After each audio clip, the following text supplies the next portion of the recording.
이거부터 한번 해석해 보도록 하겠습니다. 첫 번째는 양도가액에서 취득가액을 빼주고요. 기타의 필요경비를 마이너스하면 나오는 게 양도차익이다 이렇게 나와 있습니다. 자, 그런데 반대로 양도차손이 나올 수도 있어요. 양도차손이라는 거는 이익이다, 손해다. 당연히 손해죠. 자, 그럼 앞으로 차익, 이익 있으면 세금 신고해야죠.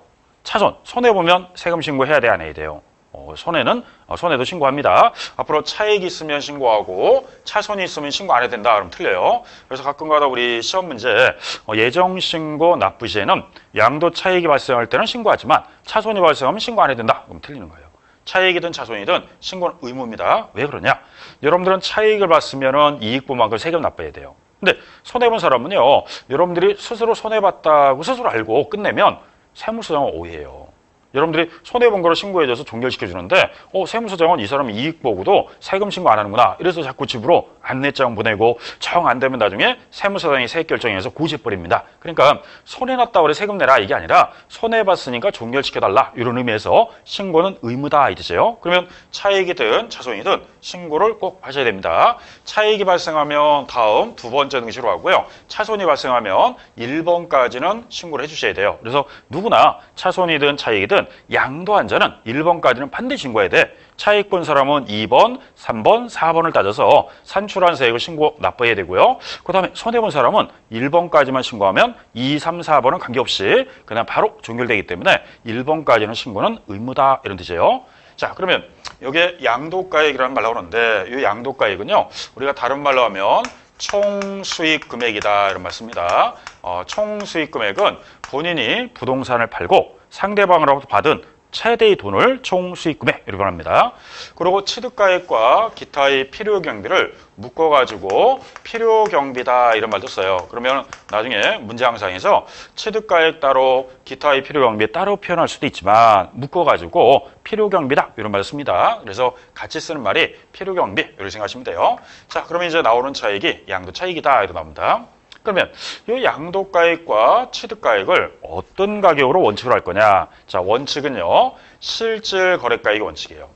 자, 실질거래가액은 실제로 거래한 가격으로 신고해달라 이 뜻이에요. 그래서 2007년 1월 1일부터죠. 우리 세법은 2007년 1월 1일부터 현재 실거래가액을 원칙으로 합니다. 물론 그 전에는 다른 방식으로 썼는데 2007년 1월 1일부터는 제도가 바뀌어서 양도가액을 실질거래가액으로 했고요. 그 다음에 취득가액도 실질거래가액으로 합니다. 그러면 사고 팔 때 실질거래가액은 실제로 거래한 가격이에요. 그러면 이 두 가지를 입증을 해야 되는데 여러분들은 뭘 갖고 입증할 거예요? 내가 얼마에 사서 얼마에 팔았다. 이 실질거래가액을 입증을 해야 돼요. 입증할 때 어떤 거 갖고 입증해야 됩니까?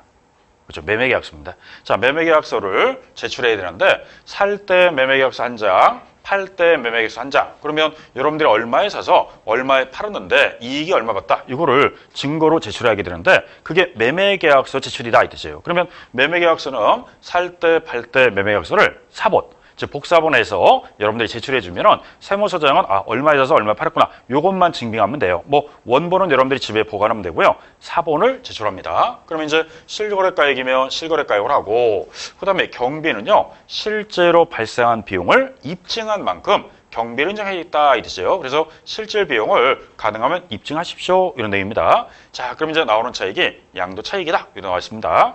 그러면 양도가액도 실거래가액이고 취득가액도 실거래가액이면 기타의 필요경비는 실제로 발생한 비용을 입증을 해야 돼요. 입증이라는 거는 세금계산서나 영수증 어떠한 증빙 서류를 제출해야지만 공개해주지 심증만 갖고는 공개 안 해줘요. 그래서 요즘에는 어떠한 세금 공제를 받으려면 그만한 근거 자료가 있어야 되기 때문에 여러분들이 서류 모으는 것도 일이에요. 하다못해 우리 양도세 말고도요 매년 1년에 한 번씩 납부하는 여러분 근로소득세 있어요.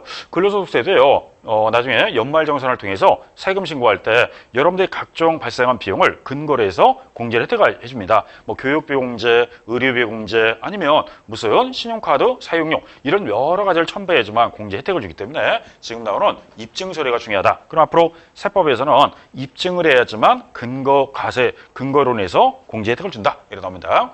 자, 그럼 이제 양도가액이 실거래, 취득가액이 실거래니까 기타의 필요경비는 실질 비용으로 입증한 만큼 빼주면은 양도 차익이 나온다 이렇게 나와 있습니다. 자, 그러면 이게 원칙이라고 했는데 자, 만약에 납세자가 양도가액을 다운계약서 써온다든지, 반대로 취득가액을 업계약서 써왔다. 그러면은 의도적으로 뭐를 줄일 의도가 있어요? 양도차익이죠. 양도차익이 줄면 세금이 줄겠죠. 그래서 일부러 팔 때는 다운계약 쓰고 살 때는 업계약 써가지고 차익을 줄이겠다. 이런 의도로 나중에 매매계약서를 조작했다. 그러면요, 조작한 것은 처음부터 고의적이에요. 왜냐면 문서를 조작했다는 거는 고의성이 있다. 왜냐면 내가 살 때부터 업계약서하고 팔 때 고의적으로 다운계약서 했다는 거는 미래의 양도세를 줄이겠다 이거예요. 그래서 이런 고의성이 있기 때문에 나중에 세액 산출한 다음에 40%, 부정가산세가 40%예요. 왜냐면 우리가 고의적으로 나중에 이 다운계약서나 업계약서 써서 문서를 조작하면요 40% 가산세가 나옵니다. 그렇기 때문에 1번에 나오는 차익을 구할 때 항상 주의할 점은 실거래가액을 제대로 신고하지 않고 고의적으로 문서를 조작해왔다면 이거는 처음부터 양도차익을 줄일 의도가 있다. 그러면 이런 사람은 발견되면 몇 프로? 40%입니다. 가산세가 부과되고, 만약에 다운계약서나 업계약서는 안 써왔는데 경비를 부풀리기 위해서 실제 들어간 비용을 가짜 영수증 같은 거 제출해서 아니면 증빙을 했더라 이거예요. 그러면 이것도 발견하면요 부정가산세가 40%예요. 1번 양도가액, 취득가액, 경비는 건드리면 안 돼요. 1번을 건드리면 무조건 조작한 혐의이기 때문에 부정가산세 몇 프로? 40%가 부과됩니다. 그래서 여러분들이 부정하게 신고하면 그만큼 불이익 준다 이 뜻이에요. 그러면 가능하면 1번은 그대로 신고해야 됩니다. 자, 그런데도 불구하고 납세자가 다운계약서 써왔다, 업계약서 써왔다, 아니면 실거래가액을 제출하지 않았다, 매매계약서를 분실했습니다. 그래서 아예 제출하지 않는 경우도 있어요.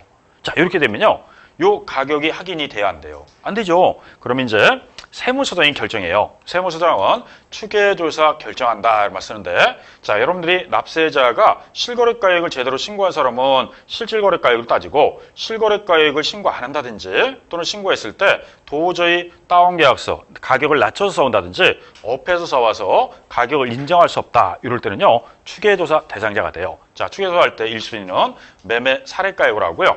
매매 사례가액이 없다 그럼 두 번째는 감정가액을 합니다. 그래도 없다 그러면 기준시가인데, 이렇게 매매 사례, 감정, 기준시가를 순차로 적용한다. 순차라는 건 순서대로 적용한다 이런 뜻이죠.